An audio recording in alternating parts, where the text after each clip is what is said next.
Hello students, इस video में हम कक्षा 5 की हिंदी पढ़ेंगे। पार्ट 9 स्वामी विवेकानंद। ये स्वामी विवेकानंद के बारे में दिया गया है। इस पार्ट में आप स्वामी विवेकानंद के बारे में जानेंगे, है ना। तो इसके पार्ट को शुरू करने से पहले मैं आपको थोड़ा सा स्वामी विवेकानंद जी के बारे में जनरल सा परिचय करा देती हूँ। तो स्वामी विवेकानंद का जो जन्म है वो 12 जनवरी 1863 ईस्वी को हुआ था। मकर संक्रांति के पूर्व दिन, मतलब मकर संक्रांति के पूर्व उसके एक दिन पहले हुआ था। इनके पिता का नाम विश्वनाथ दत्त और माता का नाम भुवनेश्वरी था।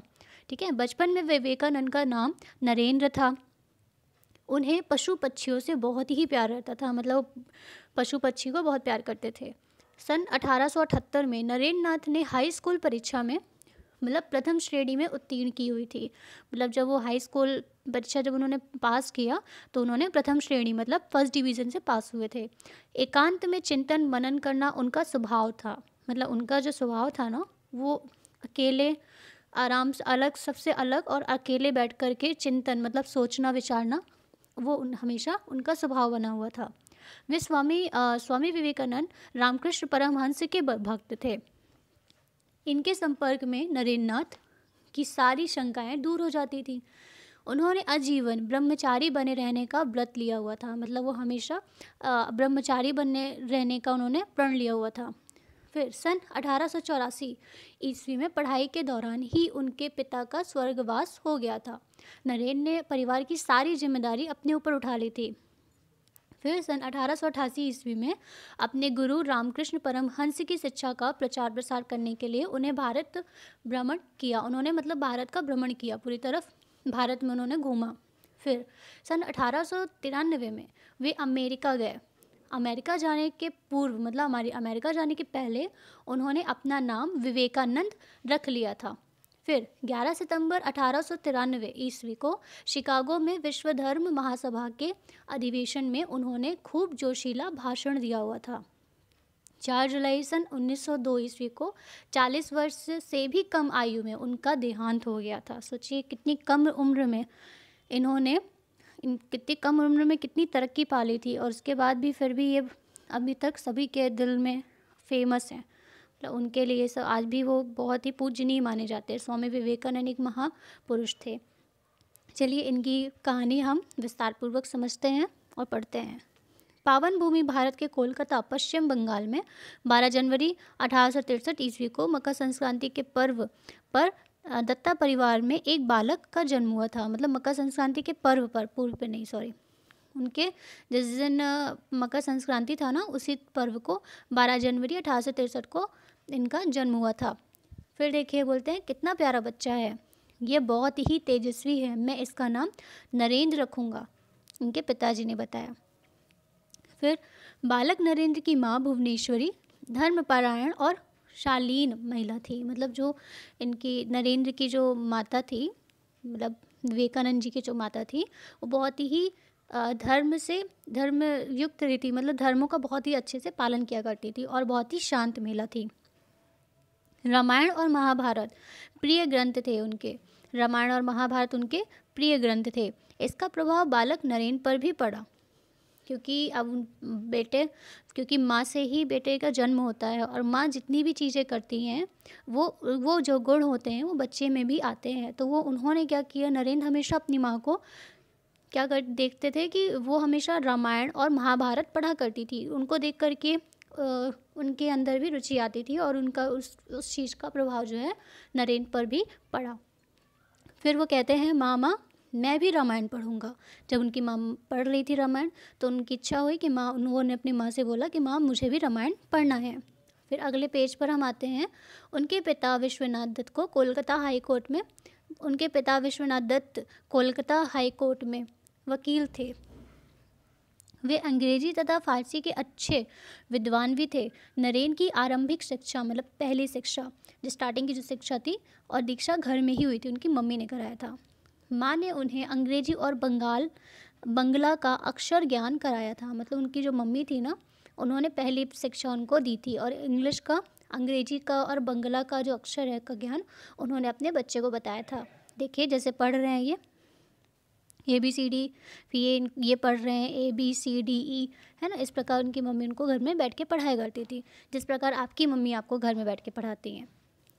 फिर बालक नरेंद्र पशु पक्षियों से बहुत प्यार किया करते थे। आसपास रहने वाले पशु पक्षी, गाय, बकरी, मोर, कबूतर आदि के बीच उनका बहुत सा समय बीता करता था।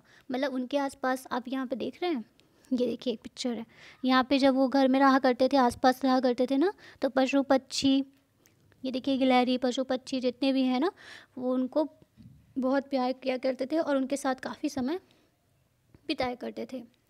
पशु पक्षियों के प्रति उनका यह प्रेम जीवन के अंत तक बना रहा। मतलब पशु पक्षी का जो ये इनका प्रेम है, इनके अंदर जो प्रेम भावना थी इन पशु पक्षियों के लिए, वो हमेशा के लिए जिंदगी, मतलब अंत तक, जब तक ये जीवित थे तब तक इनके साथ ये बना रह गया।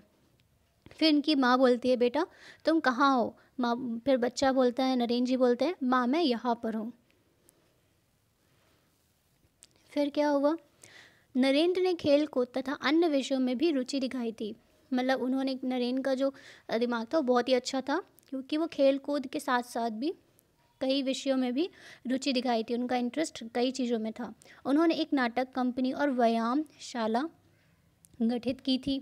नरेंद्र तलवार चलाने, कुश्ती लड़ने व नाव चलाने में भी बहुत ही माहिर थे। पठन पाठन व संगीत में भी उनका बहुत दिलचस्पी थी। पठन पाठन, संगीत, मतलब सब पढ़ाई लिखाई में, संगीत में भी उनकी बहुत ज़्यादा रुचि थी, दिलचस्पी रखते थे। फिर देखिए, वार संभालो। फिर ये कहते हैं, शाबाश नरेंद्र, बहुत बढ़िया। अब यहाँ पे नरेंद्र ने 1878 में हाई स्कूल परीक्षा प्रथम श्रेणी में उत्तीर्ण की थी। मतलब उन्होंने 1878 में हाई स्कूल की परीक्षा पास की थी, जिसमें उन्होंने फर्स्ट डिवीज़न लाया था। वे कोलकाता के प्रेसिडेंसी कॉलेज में फिर स्कॉटिश मशीनरी बोर्ड के एक कॉलेज में दाखिल हुए। इस कॉलेज के प्रिंसिपल हेस्ती भारतीय दर्शन के प्रेमी थे। वे अपने विद्यार्थियों पर बहुत स्नेह रखते थे। मतलब वो अपने मतलब उनके जो स्टूडेंट्स थे ना, वो उनसे बहुत प्यार करते थे। कक्षा में पढ़ाते हुए उन्होंने एक दिन कहा, यदि किसी को, ये लिखा है, यदि किसी को समाधि की अवस्था का ज्ञान प्राप्त करना हो तो दक्षिणेश्वर जाकर महाकृष्ण परमहंस को देखना चाहिए। अब देखिए, उन्होंने बताया, यदि आपको समाधि की अवस्था का इस ज्ञान प्राप्त करना है तो आपको क्या करना है? दक्षिणेश्वर जाकर रामकृष्ण परमहंस को देखना चाहिए। इससे क्या हुआ? उनके अंदर रुचि आई कि ये नरेंद्र जी उनको ज़रूर देखेंगे। तो उन्होंने बोला, मैं अवश्य मिलूँगा उनसे, क्योंकि उनके अंदर ये चीज़ की रुचि आ गई थी और वो बहुत ज़्यादा इच्छुक थे। तो नरेंद्र की उत्सुकता जागृत हुई। एकांत में चिंतन मनन करने का उनका स्वभाव बचपन से ही था, पर वे किसी प्रत्यक्ष प्रमाण के बिना ईश्वर की सत्ता स्वीकार करने को तैयार नहीं थे। उन दिनों कोलकाता में ब्रह्म समाज की बड़ी चर्चा थी। उस टाइम पे क्या था कि ब्रह्म समाजों की, मतलब जो धार्मिक लोग रहते हैं, वो उनकी बहुत ज़्यादा चर्चाएं हो रही थी। वे ब्रह्म समाज के महर्षि देवेंद्र नाथ ठाकुर से जाकर मिले और उनसे प्रश्न किया, उनसे क्वेश्चन किया, क्या आपने ईश्वर को देखा है? ये बोल रहे, नहीं देखा। नहीं देखा तो नहीं है, परंतु महसूस किया है। इस उत्तर से अब क्या हुआ? विवेकानंद संतुष्ट नहीं हुए। फिर वह उत्तर से संतुष्ट न होकर वे गंगा तट पर स्थित काली के सुप्रसिद्ध मंदिर दक्षिणेश्वर में श्री रामकृष्ण परमहंस के पास जा पहुँचे। फिर वो उनसे पूछते हैं, क्या आपने ईश्वर को देखा है? तो बोलते हैं, हाँ मैंने देखा है, ठीक वैसे ही जैसे मैं तुमको देख रहा हूँ। बहुत आश्चर्य हुए इस चीज़ में, उन्होंने बताया। अब देखिए, अब कहानी बहुत अच्छी है, आगे हम इसको अच्छे से पढ़ते हैं। आप भी ध्यान से सुनिएगा और ध्यान से पढ़िएगा। इस उत्तर को नरेंद्र स्तब्ध रह गए, मतलब वो बहुत ही शॉक्ड रह गए इससे। फिर स्वामी रामकृष्ण परमहंस ने कहा, आज मुझे मेरे स्वामी रामकृष्ण परमहंस ने कहा, लेकिन ईश्वर की परवाह किसे है? अगर तुम उसके लिए आंसू बहा सकते हो तो तुम उसे देख सकते हो। फिर उसके बाद इस उत्तर से नरेंद्र स्तब्ध रह गए और उन्होंने बोला, आज मुझे मेरे गुरु मिल गए। फिर महान गुरु ने शिष्य को और शिष्य ने अपने गुरु को पहचाना। इस प्रकार श्री रामकृष्ण परमहंस के संपर्क में नरेंद्रनाथ की सभी शंकाएं मिटती चली गई और उन्होंने अपने आप को गुरु की आज्ञा अनुसार कार्य के लिए तैयार किया। फिर वो कहते हैं, अपनी सच्ची भक्ति व सेवा द्वारा तुम्हें लोगों का कल्याण करना है। फिर बोलते हैं, नरेंद्र जी बोलते हैं, मैं अपना संपूर्ण जीवन कर्म द्वारा समाज की सेवा में लगा दूंगा। मैं आजीवन ब्रह्मचारी रहूँगा। मतलब वो ब्रह्मचारी का मतलब ये हुआ, कभी वो शादी नहीं करेंगे, कभी मोह माया में नहीं पड़ेंगे। इसलिए उन्होंने अपने आप को ब्रह्मचारी कहा। क्या वो आजीवन ब्रह्मचारी रहेंगे। फिर क्या हुआ, सन 1884 ईस्वी में नरेंद्र नाथ बीए की तैयारी कर रहे थे, तभी अचानक उनके पिता की मृत्यु हो गई। उन्होंने मन ही मन संकल्प लिया। उन्होंने क्या किया, मन ही मन संकल्प लिया, बड़ा होने के नाते परिवार के भरण पोषण का भार अब मुझे निभाना है। क्योंकि उनके परिवार के जो सबसे बड़े सदस्य थे उनका निधन हो चुका था, इसलिए वो बड़े होने के नाते उन्होंने प्रण लिया कि अब सब कुछ मुझे ही करना है। फिर पिता अपने पीछे कर्ज छोड़ गए थे। नरेंद्र नाथ पढ़ाई के साथ साथ नौकरी की खोज में भटकने लगे। एक बार गुरु रामकृष्ण परमहंस ने गुरु रामकृष्ण परमहंस से उन्होंने कहा, माँ काली तो सभी को मनचाहा वरदान देती है। फिर वो कहते हैं रामकृष्ण परमहंस जी के, जा तू भी मांग ले जो कुछ मांगना हो। उन्होंने बोला कि विवेकानंद जी ने बोला कि माँ काली तो सबको वरदान देती हैं, लेकिन मुझे क्यों नहीं देती। तो फिर इन्होंने बोला, परमहंस ने बोला, जाकर तुम भी मांग लो, तुम्हें जो कुछ मांगना है। फिर नरेंद्र मंदिर के अंदर गए, लेकिन माँ के ध्यान में इतने डूब गए कि सुध ही न रही। फिर अंदर जाने के बाद वो माँ के ध्यान में इतना डूब गए कि उनको याद ही नहीं रहा कि उनको क्या मांगना है। फिर क्या हुआ, फिर जब वो परमहंस के पास जाते हैं तो पूछते हैं, मांग लिया माँ से? बोलते हैं, नहीं मांग सका। रामकृष्ण परमहंस जो वास्तव में शिष्य की परीक्षा ले रहे थे, उन्होंने आशीर्वाद दिया। इसके बाद नरेंद्र नाथ को एक नौकरी मिल गई। सन 1886 में रामकृष्ण परमहंस ने समाधि से 3 दिन पूर्व नरेंद्र नाथ को यह कहते हुए उत्तराधिकारी बनाया कि आज सब कुछ तुम्हें देकर मैं रंक बन गया हूँ। मैंने योग द्वारा शक्ति को तुम्हारे अंदर प्रविष्ट कराया है, इससे तुम महान कार्य करोगे। तो परमहंस ने कहा कि आज से, क्योंकि उन्होंने उस वक्त पे इनकी परीक्षा ली विवेकानंद की, उन्हें पता चल गया कि ये सच में ये हर एक चीज़ को और समाज की सेवा सच्चे मन से और लगन से करेंगे। इनमें कोई भी कपट और स्वार्थ की भावना बिल्कुल नहीं है। इस परीक्षा के पश्चात फिर उन्होंने क्या किया, आज सब कुछ तुम्हें मैं देकर रंक बन गया हूँ। रंक मतलब हो गया गरीब। उन्होंने अपनी जितनी भी शक्ति थी, जितनी भी चीज़ें, जितनी भी इच्छा शक्ति थी, इच्छा शक्ति नहीं, जितनी भी शक्ति थी और वरदान उनको दे दिया। तो इससे उन्होंने बताया कि मैं अब योग द्वारा शक्ति को तुम्हारे अंदर प्रविष्ट कर दे रहा हूँ। योग से उन्होंने उनकी जो शक्ति थी उनके अंदर प्रविष्ट कर दी, उनके अंदर भेज दी। अब ये उन्होंने एक आशीर्वाद दिया, इससे तुम बहुत ही बड़े महान कार्य कर पाओगे। फिर देखिए, सन 1888 ईस्वी में अपने गुरु की शिक्षा का प्रचार प्रसार करने के लिए उन्होंने भारत भ्रमण किया। अपनी गुरु की शिक्षा का प्रचार प्रसार उनकी प्रचार प्रसार करने के लिए उन्होंने भारत का भ्रमण कर लिया। फिर सन 1892 ईस्वी में दक्षिण भारत का भ्रमण किया और कन्याकुमारी पहुँचे। जब उन्होंने दक्षिण भारत का भ्रमण किया तो फिर कन्याकुमारी पहुँचे। उन्होंने यहाँ के मंदिर में देवी दर्शन किए और समुद्र की एक चट्टान पर तपस्या में लीन हो गए।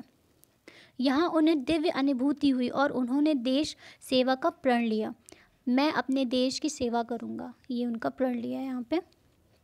फिर सन 1893 ईस्वी में अमेरिका गए वो। फिर उसके बाद अमेरिका जाने के पूर्व उन्होंने अपना नाम विवेकानंद रखा। फिर 11 सितंबर 1893 को शिकागो में विश्व धर्म महासभा का अधिवेशन प्रारंभ हुआ। स्वामी विवेकानंद भाषण देने खड़े हुए। अंग्रेजी परंपरा के अनुसार लेडीज़ और जेंट्समैन न कहकर उन्होंने डियर सिस्टर्स एंड ब्रदर्स संबोधित किया। मेरी अमेरिकी इनका ये हुआ कि उन्होंने वहाँ पे जा कर के डियर लेडीज़ एंड जेंटलमैन कहने की जगह पे उन्होंने dear sisters and dear brothers को बोला, संबोधित किया। मेरे अमेरिकी भाइयों और बहनों, उन्होंने भाषण देना फिर शुरू कर दिया। फिर क्या हुआ, स्वामी जी ने धर्म की व्यापकता और संयमन पर प्रकाश डाला तो श्रोता मतलब स्तब्ध रह गया, मतलब बहुत ही हैरान रह गया। भारत में सेवा कार्य करने के लिए उनके सहयोगी बने अनेक अमेरिकी मित्र, उनमें एक थी मतलब जो अनेक अमेरिका के जो लोग थे उनमें से एक मित्र उनकी बनी। उनमें से एक थी मार्गरेट ई नोबल, जो बाद में स्वामी जी की शिष्या बनी और भगिनी निवेदिता के नाम से विख्यात हुई। मेरा नाम कुमारी मार्गरेट ई नोबल है, मैं आपके भाषण से बहुत ही प्रभावित हूँ। फिर बाद में वो जाकर के उनकी शिक्षा बनी, मतलब स्टूडेंट बनी।